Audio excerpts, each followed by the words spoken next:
Your designation, sir, is Foreign Minister, and I've been wanting to ask you this question for a long time. But China does not recognize you as Foreign Minister of a country, and it puts pressure on other countries to not recognize you. So how do your counterparts in other countries address you when you meet them?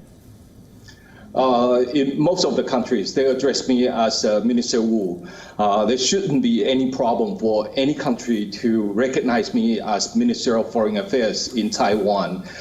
Even though China is trying to put pressure on some of the host countries not to address Taiwan as a country, not to address our formal national title, the Republic of China, or not to interact with me. But most of the countries in the world are still interacting with Taiwan and recognize me as Foreign Minister of Taiwan. And one country that is in the news, and I assume under a lot of pressure from Beijing, is Fiji. What happened in Fiji, sir? On October 8th, our Fiji office was celebrating Taiwan's National Day, and they do it just like other countries celebrating their National Day. And we also celebrate our National Day in India. But the Chinese are trying to pressure many of the host countries like India not to call Taiwan a country, not to go together with Taiwan's National Day. And in Fiji, the Chinese diplomats over there gone a little bit overboard. They try to storm into our reception and they try to gather the information of the participants in our office. And at the end, it resorted to shoving and pushing, and one of our colleagues were injured. And of course, it just created a national anger over here in Taiwan. National Day is the most important day of Taiwan. But the Chinese were trying to resort to physical violence to stop us from celebrating our National Day. And that is totally unacceptable. Indeed it is. But the Chinese Foreign Ministry spokesperson has said, and I'm quoting, they're just acting as a guilty party, blaming the innocent. He's called this entire episode sheer nonsense. And they also say that we don't have any diplomats in Fiji. Very often, the Chinese diplomats is trying to turn black into white, or trying to say something that is totally not true, and primarily is for their domestic consumption. But what is true is true. And the truth is that the Chinese diplomats in Fiji trying to storm into our reception in Fiji and resorted to physical violence. And the whole country in Taiwan, including the government and the opposition, and also the regular people here in Taiwan, just condemned what China has done in Fiji, and also condemned China for what they say or the lies they were telling. So the Chinese say that you are not a country, so you don't have diplomats. You cannot have diplomats in Fiji. And they're putting pressure on Fiji to say the same. And yet, two Chinese diplomats carried out this quote-unquote attack, and one of your colleagues ended up in hospital. How are you going to hold China accountable if the host country is not going to take any action? Are they taking any action? This is a very difficult situation for Taiwan. We don't have any diplomatic relations with most of the countries in the world. And of course, we would need the host country to be able to protect Taiwan diplomats, just like what they protect other diplomats from other countries. And in the case of Fiji, the Ministry of Foreign Affairs seems to be quite fair. They summoned the Chinese diplomats, and they also asked our diplomats to be present in the Ministry of Foreign Affairs. And they try to mediate a way out for both sides. And I think the mediation is that the Fiji authority will send the police office to protect our activities in Fiji. So that is a situation seems to be acceptable, not only to the Ministry of Foreign Affairs, but also to the regular people here in Taiwan. And we would urge the international community to look at Taiwan in a more serious manner. China doesn't recognize Taiwan, but that doesn't mean that China can pressure other countries not to recognize Taiwan as a country. Taiwan has a democracy which is being seen as a model in this part of the world. We have a democratically elected government over here. The president is very popular here in Taiwan and also very popular internationally. And sometimes people complain that our media is a little bit too free, but at least that is something that we treasure. And therefore, even if Taiwan does not have diplomatic relations with other countries.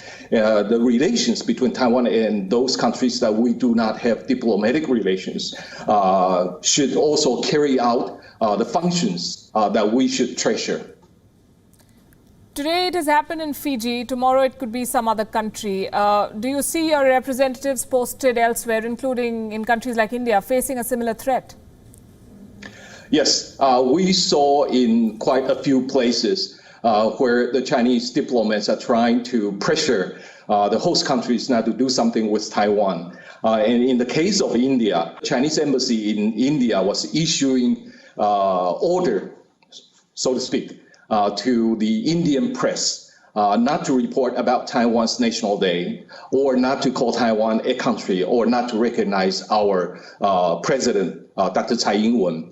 But of course, India is a huge free country, is the biggest democracy in the world with vibrant media. And therefore, I just don't think that what China has been doing to India is correct. And this happens to other countries as well. But most of the countries, especially those established democracies, they just ignore China. Do you see a similar threat to your diplomats here in India? Not at this moment. We do have very good relations with India, and we will continue to improve our relations with India, whether it's in culture, in medical area, or in labor exchanges, or in health relations with each other, or in other areas, trade and economic relations. We'll continue to improve relations with India so that the Indian people, Indian government recognize the importance of Taiwan and continue to safeguard Taiwan's status in India. A new report says that China is building up its military presence to invade Taiwan. What is your assessment? It is true that the Chinese are building up their military, targeting at Taiwan. Not only they try to build up their missile capabilities, but they also try to build up their conventional capabilities. And I think the target is Taiwan. It's no doubt about it. They're also trying to intensify their military activities around Taiwan. In the last couple of months, we saw the Chinese military activities, especially the activities in the air, have been increasing tremendously.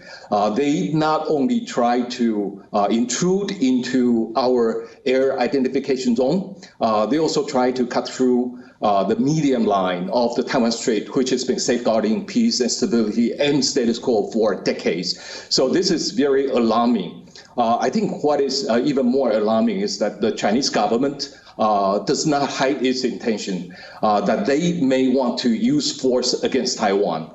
So we have been trying to beef up our own defense capabilities to prevent China from thinking that they can take Taiwan over very quickly.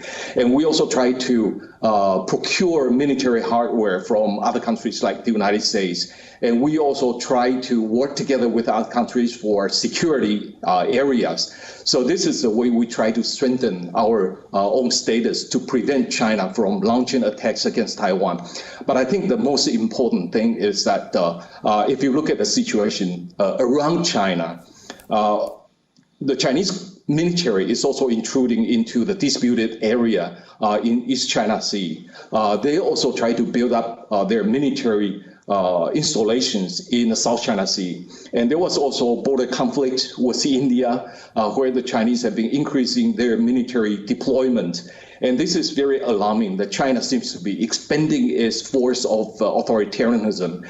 And if you look at inside China, they also put a hard hand, a very heavy hand, in Xinjiang, in Tibet, and now in Mongolia. They are trying to prevent the Mongolians, especially the young students, from learning their own language. So this is very alarming. And if you add Hong Kong into this equation, we see that China is trying to export its authoritarian order. And Taiwan happens to be on the front line, and we have to be very careful.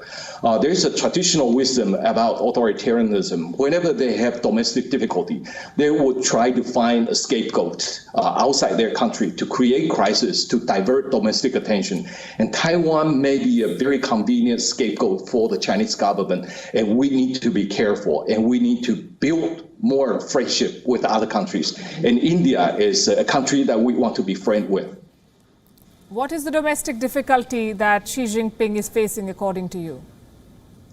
There are quite a few difficulties China is facing right now. The first, of course, the trade war in between the United States and China, and I think it's causing the Chinese economy to slow down. And the second is the pandemic. It's the origin of, China is the origin of the COVID-19. And I think COVID-19 is causing economic slowdown internationally. And of course, China relied on trade with other countries, and it's causing China economic slowdown as well. And in the last couple of months, there was a very serious flooding in central part and moving to northern part of China. So the general economic slowdown for an authoritarian country is going to deprive the top leadership from the legitimacy that the government is able to improve the livelihood of the people. So this has become a very serious situation for the leadership. And we have also seen indications that there's leadership problems inside China. This doesn't seem to me that the leadership is able to control everything. There are other factions or other leaders that may be willing to challenge the top leadership. So putting all this together, China is facing some difficulties. But China says that it has defeated the virus. Their growth rate, they say, is touching 5%. There are pool parties happening. People are thronging the Great Wall of China. The box office numbers are beating the Americans. Do you think all of this is a lie, or all of these numbers are fudged? The Chinese economy might be picking back up from the lowest point when the pandemic is hitting China very hard. But if they started from a very low point, and I think the current growth might not be enough to cover what they have already lost. If it comes to a military confrontation, do you think there are countries that will stand up for Taiwan and actively participate and support you? And which will those countries be, according to you? This is our position. Taiwan is our country. And Taiwan government and Taiwan military has the sole responsibility of defending our own country. And we have said it again and again, that the government, the people are determined to defend themselves. And that is the reason why we spend more in our military. We try to buy more weapons for our own protection, and we try to train our military according to modern principles. So this is the way we try to show to the international community that Taiwan is absolutely determined to protect itself. And of course, if we are not able to protect ourselves, or if we are not determined to protect ourselves, we have no right to ask other countries to provide support to Taiwan when it comes to the absolute necessary point. But I do see that the United States has been making its presence known in this region. They have shown to other countries in this part of the world that their Navy or even their Air Force is here to deter the aggression. But I need to point to the fact that Taiwan is responsible for its own defense, and we are absolutely determined to defend ourselves. And it's not just defending ourselves in military terms. I should also say that Taiwan is a democracy and proud to be a democracy. And what we see is that the Chinese authoritarianism is trying to make an outward expansion. And under these kinds of circumstances, Taiwan is on the front line. And we protect ourselves, not just to protect our own sovereignty and protect our own territory. We are also trying to protect freedom and democracy. And we believe that we have that responsibility to safeguard democracy and freedom from being overrun by authoritarianism. The US is going into an election and the anti-China sentiment is palpable. Do you fear that at some point Taiwan will get caught in the US-China tug of war?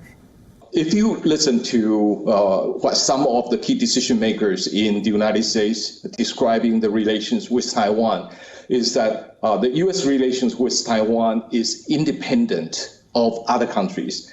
U.S.-Taiwan relations have their own merits, and we treasure that. We will continue to improve our relations with the United States, no matter how the U.S. relations with other countries change. The relations between Taiwan and the United States, of course, is very important for Taiwan. And we appreciate the fact that the U.S. key decision makers continue to call Taiwan a democratic success story, a reliable partner, and a force for good in the world.